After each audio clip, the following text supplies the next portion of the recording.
Projeto aprovado pela Secretaria de Estado da Cultura, Governo do Paraná.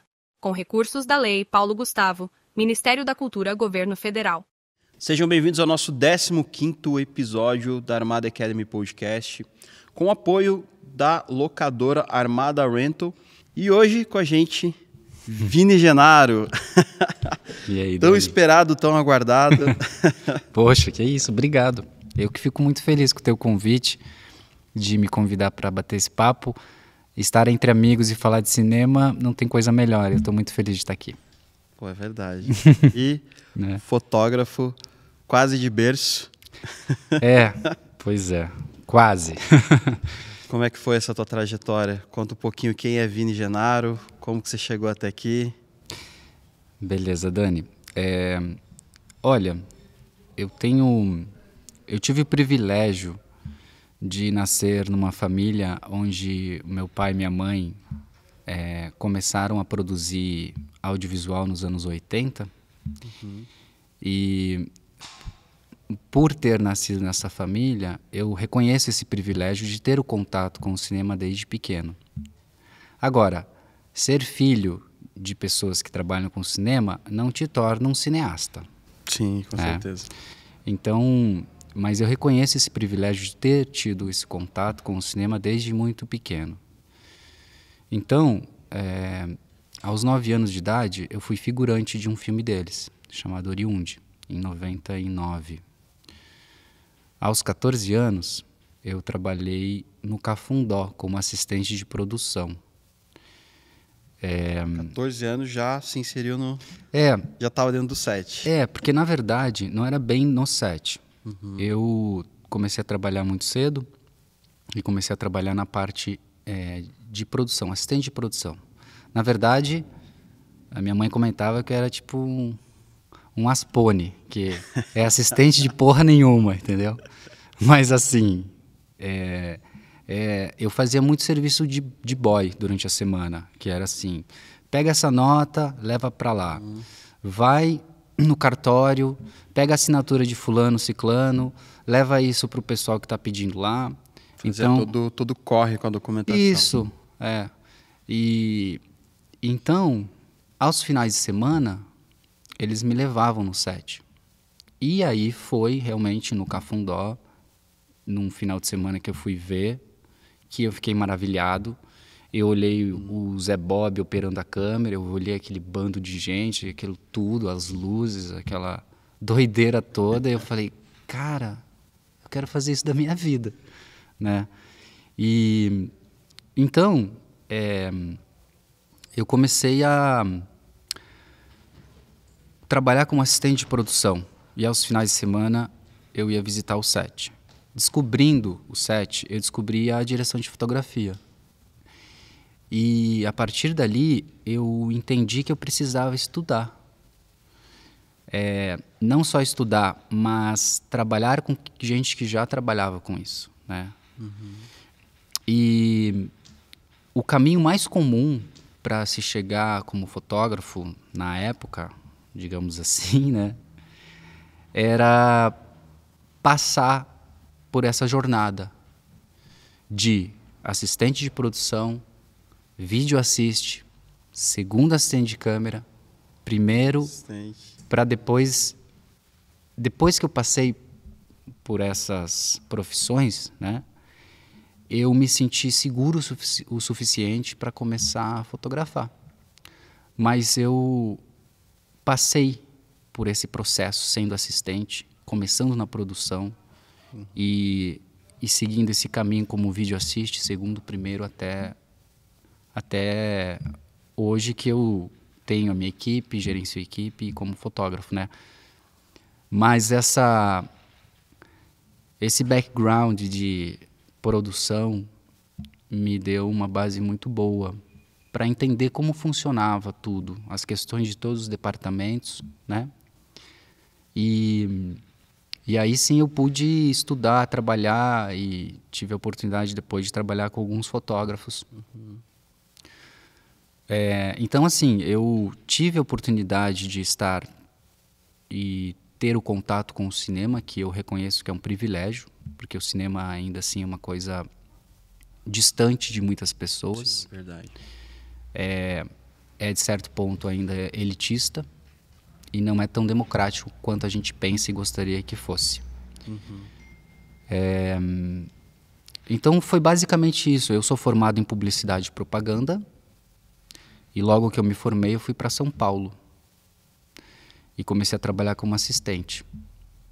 E lá tive a oportunidade de conhecer pessoas que me deram as oportunidades, né? No sentido de a primeira produtora que eu fui trabalhar em São Paulo, ela nem existe mais, chamava-se Guadalupe Filmes. E eu fui trabalhar lá sem muita certeza que eles iam me contratar, sabe? E eu fazia todos os testes. Aí eu lembro do Marcelo Nepomuceno, um grande diretor, enfim, que foi quem me deu a oportunidade. Que abriu as portas para ti. Ele, daquele jeitão dele, ele falou assim: olha, pode vir amanhã aqui, se você quiser vir, venha, mas não tô te assegurando que eu vou te contratar não, mas vem aqui, eles vão precisar de uma ajuda e venha. E lá estava eu, no outro dia cedo, querendo mostrar serviço e querendo essa oportunidade, né? Como assistente na época. Como assistente. Aí ele me perguntou, tá, o que você gosta de fazer? Qual que é a tua onda? Eu falei, não, fotografia. E aí ele me deu os toques. Então você tem que procurar, vou trabalhar com esse cara, com esse, você tem que, né? Que isso que eu acho que é legal também desses passos que você dá, né? Vamos colocar dessa escada, cada degrau que você está subindo, Sim. como terceiro, segundo, primeiro, que você, além de começar a entender como é que funciona cada setor, você está tendo essa experiência, esse tempo de set, né? Essa vivência. Que é a maior escola que você consegue ter.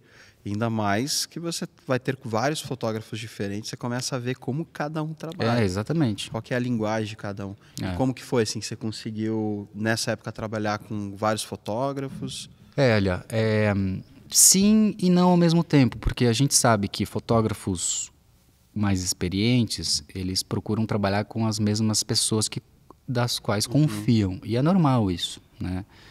Fecha uma equipe, normalmente segue com essa equipe. Né? Então, assim...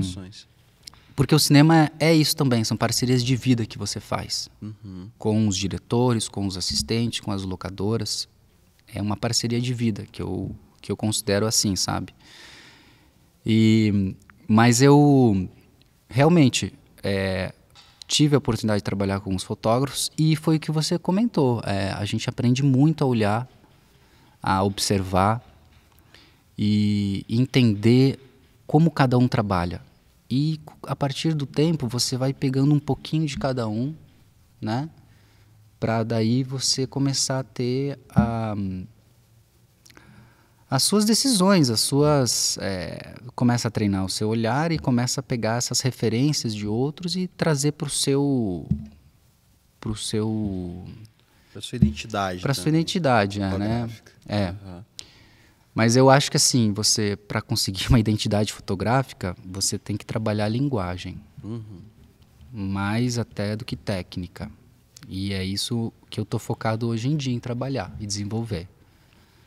Eu vejo até entrando nessa questão que a gente teve uma mudança, assim, a gente teve uma maior acessibilidade, principalmente a equipamentos, né? Maior acesso a equipamentos, que a gente não tinha antes. Sim. Né? Antigamente, você trabalhou bastante com película também. Eu cheguei a trabalhar com película como assistente, não como fotógrafo na época. Mas era muito difícil de você rodar com película, né? Era. Porque primeiro que um rolo era muito caro. Telecinar, todo o processo. Era um processo bem caro, então o acesso que as pessoas tinham eram bem limitados. Super. Né? Então a gente vê que o que a gente teve ali de cinema novo e várias coisas que vieram assim com uma proposta de quase nenhum orçamento, usavam retalhos de rolo, né? Retalhos de filme. Isso, das sobras, isso.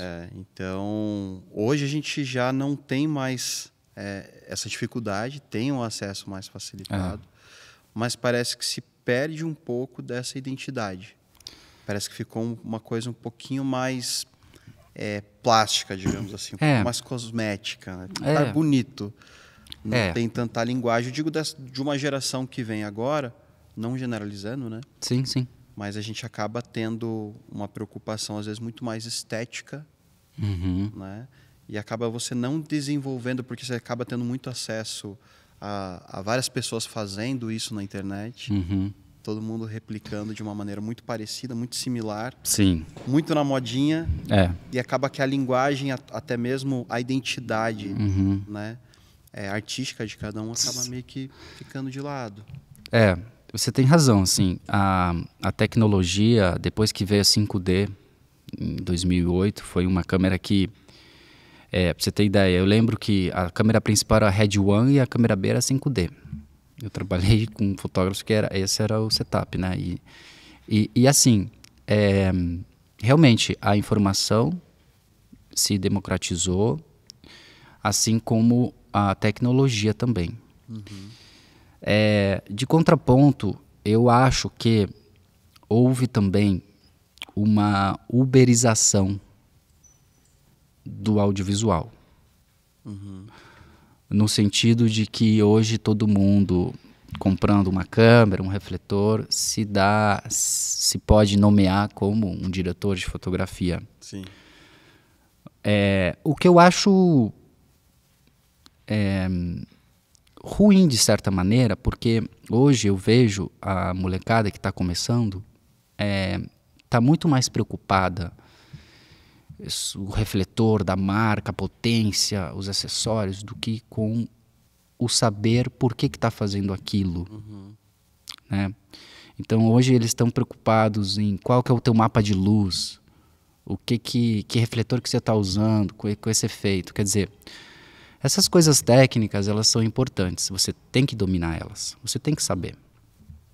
Porém, quando você já adquire esse conhecimento, você tem que trabalhar e estudar a linguagem.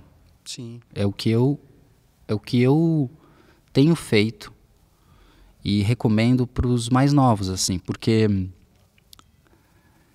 eu, como fotógrafo e lidando com conteúdo e contando histórias, eu não estou preocupado em apertar botão, em saber...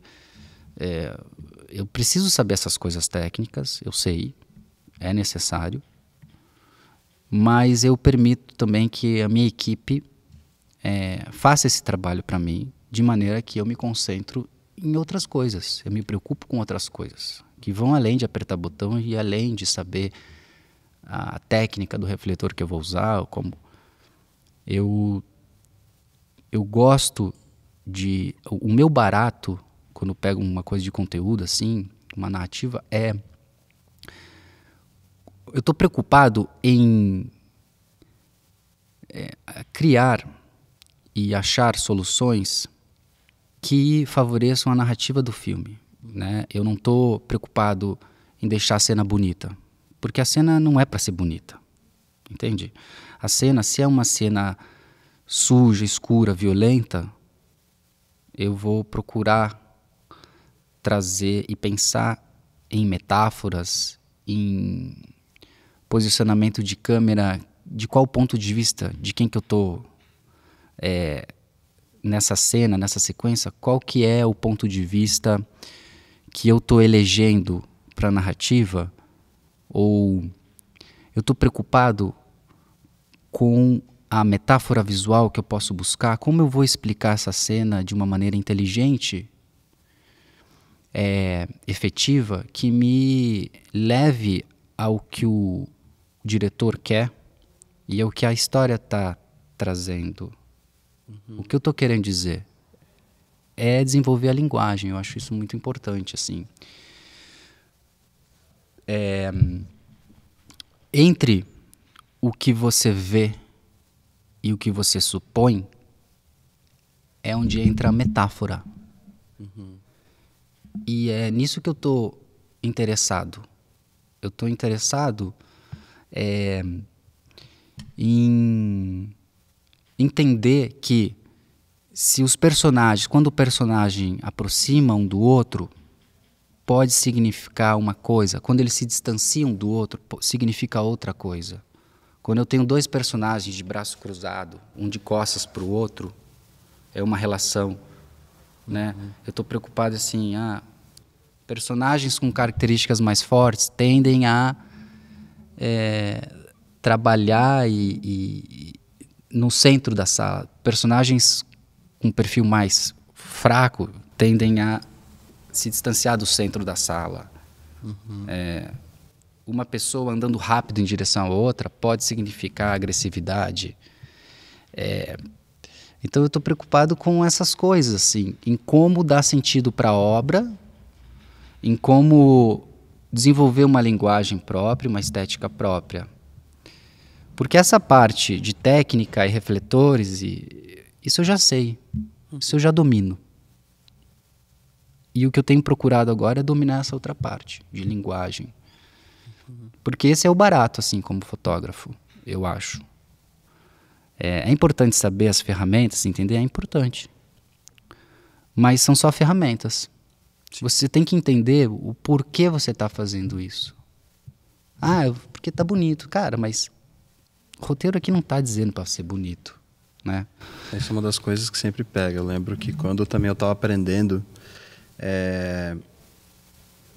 no lugar que eu trabalhava tinha um japonês, Chiji Ehara, o nome dele.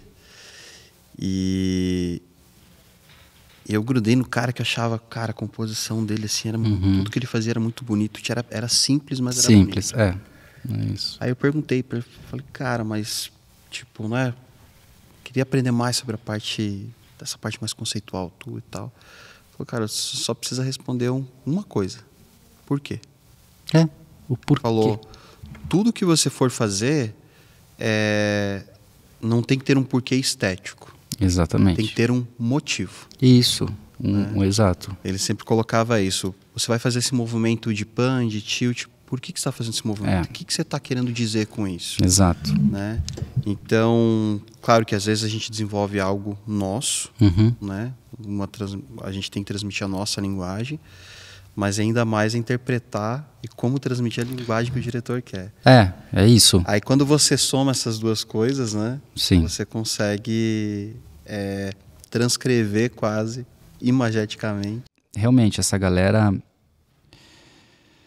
assim, como eu estava comentando, que eu estou preocupado como fotógrafo em como eu vou desenvolver imageticamente uma história da onde um personagem começa de um jeito e lá no final ele vai estar de outro jeito, né? Eu estou preocupado nessas coisas, na psique também dos personagens, no sentido da obra, no que a cena está pedindo, porque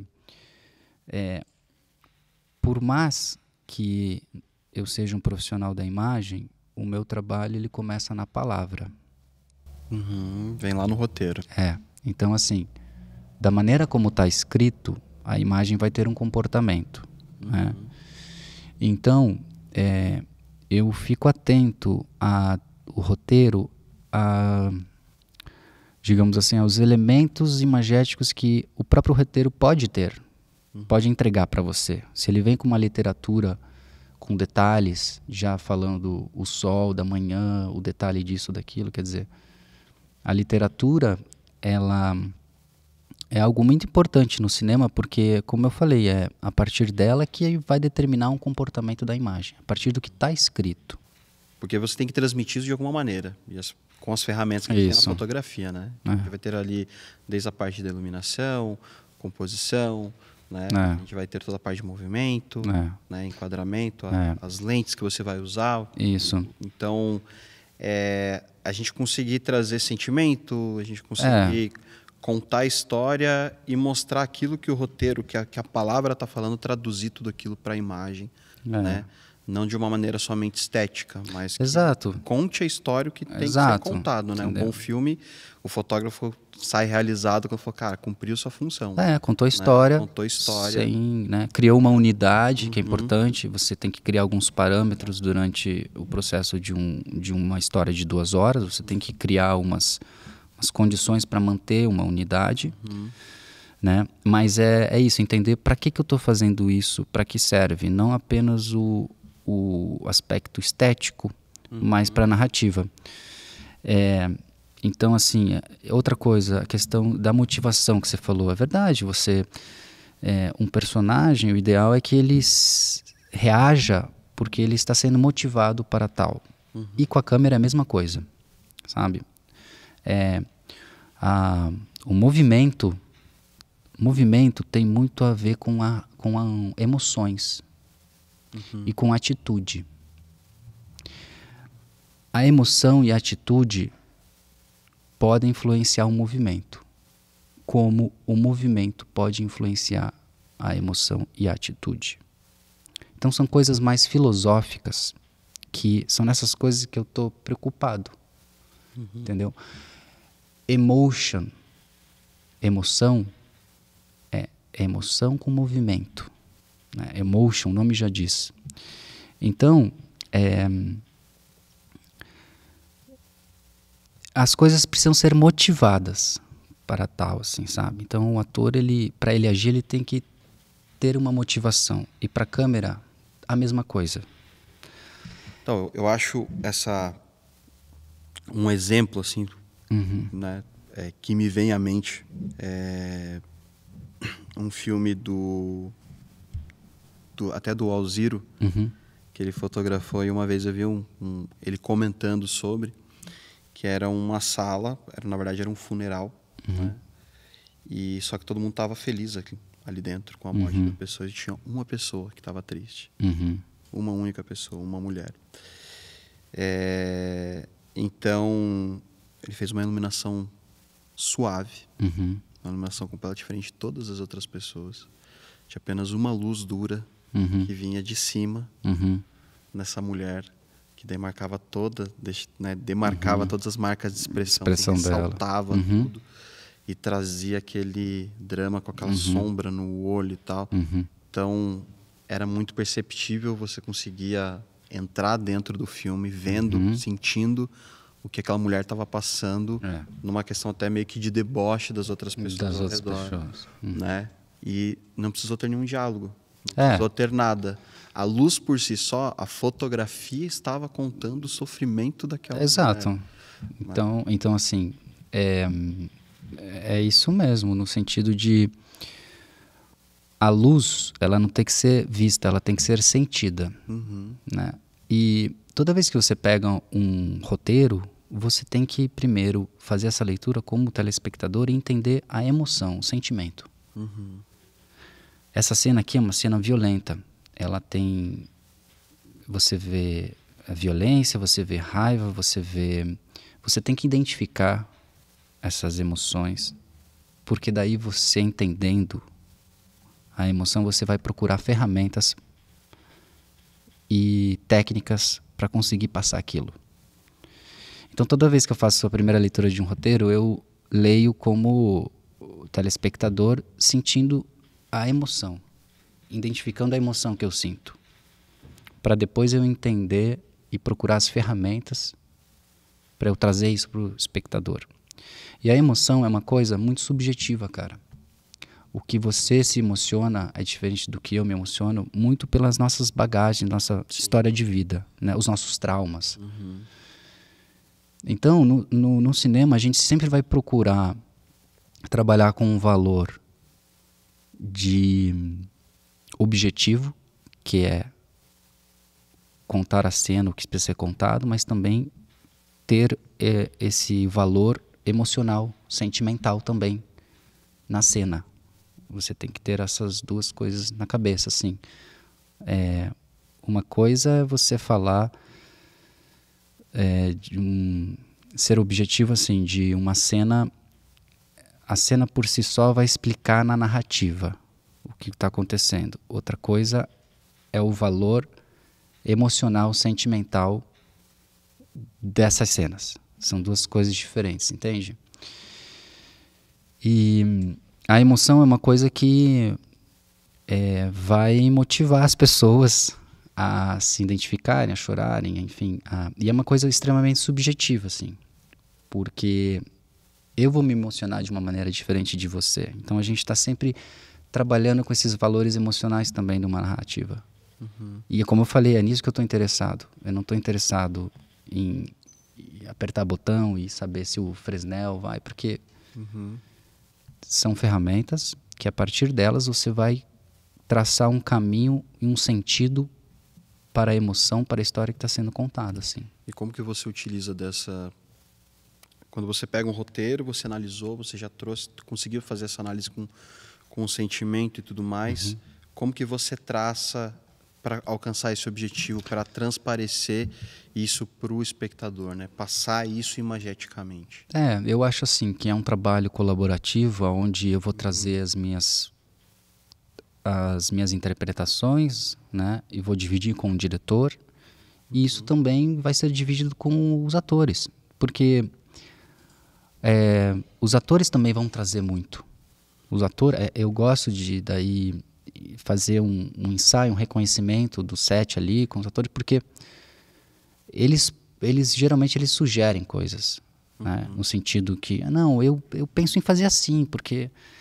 E eu tenho que ajudar a entender, né? Eu tenho que ajudar o ator. Se é um momento dramático, com uma carga dramática, a pessoa está chorando, aconteceu alguma coisa, e eu vou lá e ilumino aquilo, de maneira que aquilo lá fique iluminado, eu não tô ajudando, claro, eu não estou ajudando o ator, entendeu? Então, de repente, é mais fácil eu iluminar um canto e ele ficar meio que na penumbra, ficar nessa coisa silhuetada, porque aí sim eu vou estar ajudando ele no drama, né, que está sendo colocado. Porque se eu vou lá e ilumino de um jeito convencional, mecânico, publicitário, eu não estou ajudando esse ator, essa atriz, entendeu? Então, é um jogo que é como se fosse um jogo de futebol, né? Você tem uma equipe, se você não tem essas pessoas, esses jogadores, não tem jogo. O cinema é a mesma coisa. Você não faz cinema sozinho. Então, eu acho que é um trabalho colaborativo onde vai ter, obviamente, o diretor ou diretora e o elenco também para me ajudar a passar o sentimento que aquela cena está pedindo. Então, é um trabalho em equipe. É claro que eu, com a composição, com a luz, com o movimento, quer dizer, são elementos, ferramentas que eu vou estar trabalhando para chegar nessa emoção, nesse sentimento, nisso, né? No que está sendo pedido. Então, é basicamente tudo isso. A gente tem bastante papo ainda pela frente. É isso, a gente finaliza esse episódio por aqui, mas se liga que tem muito mais papo com Vini Genaro no próximo episódio.